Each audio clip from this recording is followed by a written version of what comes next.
Joe again, and thank you for joining Jeff and Jenny's Classic Restorations. Well, today we're on the final stretch now of the Piaggio Ciao, Patricia, so we'll deal with that in a minute. Firstly, this week was Thames Television, so I'm going to give a shout out to Adam. Adam lives in Lincolnshire, but he was born and bred in the London area, so he's obviously a Thames Television and a London Weekend person. So this will be the last week of this till the new year. So that was a shout out to him. Picked up a new project yesterday, and I will show you that next week. But that will be a thing for the new year as well. And a shout out to Chris, who I bought the again for the Honda NU50, the Runaway. He was always very good. If I pick anything up, he always offers the use of his van. But lucky enough, it did go in the car yesterday. So went with Jenny down to the coast, and that was quite a good day. So it was stormy down there, but Jenny loves the storm. So today we're back to the Piaggio Ciao. I have to admit that I did start it because I had one of the bulbs, I wasn't sure had gone or not, and it had. So I've got another bulb from Moped Land Spares from Danny over there. So today he's just going to finish off, got the saddle to do, and I'll just show you what I've been up to with the Ciao on the last episode. Right, so back to the Ciao. Everything is pretty much done now. So this doesn't look too bad, but I wasn't particularly happy with this, so I've gone down the line now of going for some what do they call it, it's wrap, vinyl wrap, but it's an aluminium colour. So the wife's pretty good at that, so I'm hoping she said she'd help me, but she's always busy looking after the grandchild. So I'm going to have a go at, I've got enough to probably for about 3 times, so I've got 2 mistakes and we'll get it right on the last. I hope it'll go right first time. I've got the panel back on the side there, that's all fine. The variator and the clutch is all okay. And we come around this side. I left off the this off because I wanted to keep an eye on any leaking fuel out of the tap and everything, but that's, touch wood, is okay. I'll start it up in a second. I did have a little bit of trouble when it was running. It was running okay, but every now and again there was a slight backfire, and I've come to the conclusion what it was, as it's got better, is the I think when I washed all the tank out with anti-rust stuff, I also drained it all out, there may have just been a little bit of water left in the bottom there, so I think that might have just got into the fuel in the carburetor, but it seems to be clearing now. So what we do, we'll give it a quick start up, and then the last bit to do is just refurbish that saddle underneath there, give that powder coat, sand it down, powder coat it, and then that's finished. I did put the saddle on temporary because when I was trying to start it, I forgot that I didn't have the saddle on there. So of course, a little bit painful. So I just put it on temporary just so I can sit on it while I start it. So we'll give it a quick start now. Hopefully it will run, and we'll see how we get on. I've just put another litre of fuel in there because I think it was just getting a bit low. So we'll give it a start. You know, anything on camera doesn't work, so but hopefully it will. We'll get the choke down, which is just this little lever here. One thing I do forget to do is I switch it off too quickly, so of course the choke comes straight off. But I'll put that down. I can put the fuel tap on, so that should be okay, and we'll give it a quick go.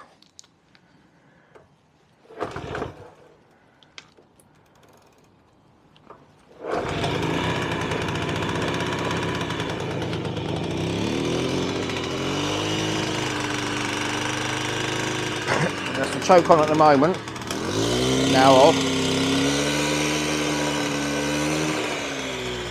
And now, lucky enough, we've got the lights working, front and back.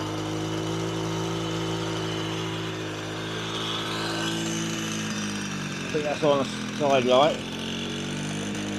Not very bright, but I won't be going out at night anyway.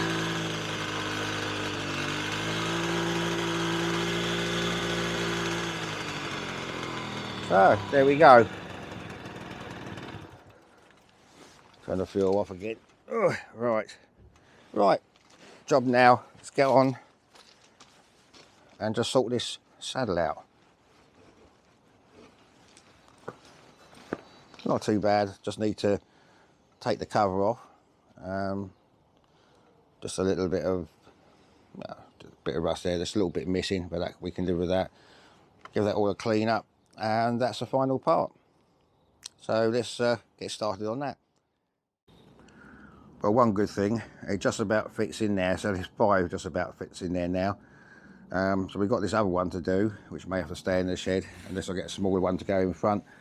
But other than that, yeah, so 5 in the museum now. That's about it, really. Right, well, I've heated up the plastic, which has allowed me to get that off the back, because I don't want to sort of damage it when it's actually okay. So yeah, that's not damaged at all. There's no cracks in it, so which is good. Give that a clean up later. So of course we got this bit. What we've got here, yeah, that's all riveted in, isn't it? So it's all done in one piece. So we get these springs off with a little spring puller thing, and then give these, well, perhaps put them in some rust killer stuff and give them a paint. So hopefully this thing would do it. Let's see.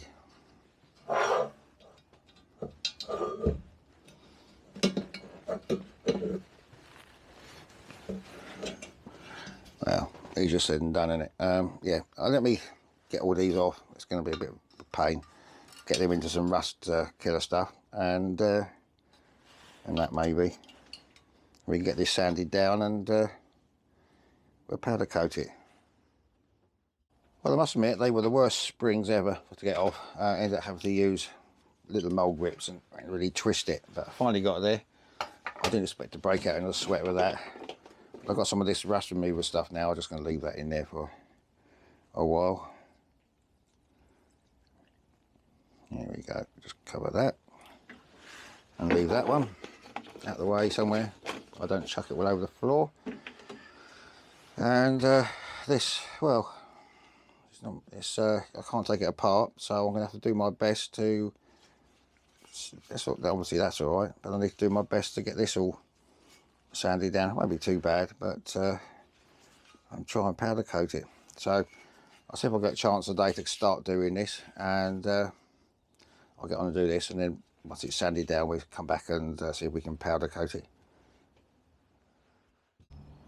Well, a couple of days time now, and the springs have been put in where they were derusted back to metal, and I've just soaked them in. I was going to paint them, but I think I've just coated them in ACF 50, so I'll dry them off, and that will protect those. The actual frame took a bit of time to do. It's clean as I can. I have to use a Dremel to get in some of these parts you can't get to, but down there and that's the best I can do. But that's ready. This little thing that holds the springs on the front, that's sanded down. It just needs to be acetoned, and I'm going to go for plain silver. I did mention a quick shout out to Martin Dare's Restorations. He does die cast models. He's going to set up doing powder coating, but I did warn him, don't keep the powders outside, because eventually they go a bit like a spoon left in sugar. It goes a bit lumpy. When you spray it, either it doesn't come out or it just chucks it out. So I have got a little bit left in the bag of that, which is okay, so hopefully it'll be all right. And then when I do the next restoration, whatever colour I need, I'll just buy it as I go, rather than keeping them in storage. So we get on today, just give this a quick clean in a minute with acetone, and then we'll powder coat those two. And I'll try and get the springs back on again, and get the cover on, and that will be pretty much finished.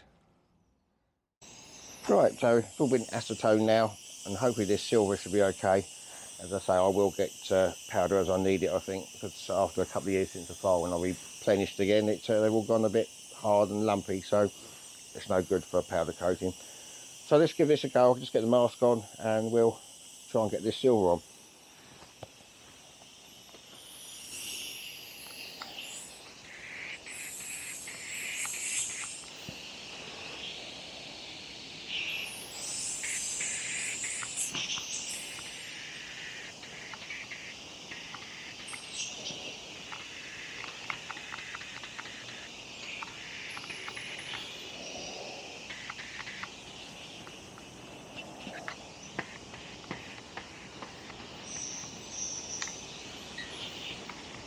Right, let me carry on doing that. It's a bit slow. I might need a bit more air, so I'll come back to you once this is on. Right, those couple of bits are done. There's a little spring holder thing. It was a lot harder than getting that in there than I thought. Normally I'd sort of test it, but I thought that's going to be okay. But never mind, it's in there now. So what we do, close it up for a minute. We want, as normal, 180 degrees. Normally 10 minutes, but we'll go for about 13 as it's still cold. And then put it on number 2 and come back in about 13 minutes. Right, finally out the oven and cooled down now. They come out all right, so that bit's come out all right as well. So all I need to do now, I'll go and get the boring bit of the springs back on, just clean them off a bit with the ACF 50. Take this tape off around here, get the saddle on, and she's finished. Well, excuse the mess. I just had to bring it in here just for now into the conservatory. It's actually raining now, so I've just brought it into here. So it's all done, all finished. The saddle's on now. Let's have a look. Yeah, that's all nicely painted. What I do hope to do is take this somewhere nice, just locally, very locally, to just give it a test once it's not raining, and get a nice picture for my auntie for Christmas as well, because she's over the moon about it being called Patricia, Pat, Auntie Pat. So that's another project finally done. Well, there we go, another project done. Next week we do have another project, quite an unusual one, but I'll probably be starting that probably early January. I'm getting some paints and things in and that, but it's going to be pretty much just a cosmetic one. It does run, and it's registered and that. So so that will be next week. Then I may have a little bit of a short break until early January. Everything closes up over Christmas, and I just need to sort of tidy up and get ahead with things again, because this is taking up so much time. So this is Jenny's bed. She doesn't mind me borrowing her, sitting on here for a bit, do you? Raining out there, isn't it? So you come in. Yeah, so I hope you enjoyed this few episodes of the Piaggio Ciao. We hopefully, when the weather's better, hopefully we can do some testing and seeing how it goes, and a little run down by the river. So until next week, you take care. We'll see you soon. Bye for now.